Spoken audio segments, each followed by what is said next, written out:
Okay. Laban rata tiring dapita.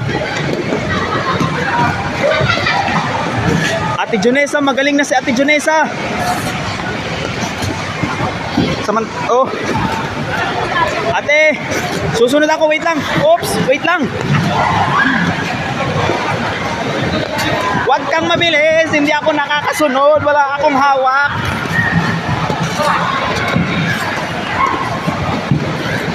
Saka, ang hirap mag-balance ng ano. Ay, pasensya na to, ipakaptal ako to ya. Eh, ate, send na ako ninyo sa video. Sa video, sa GC.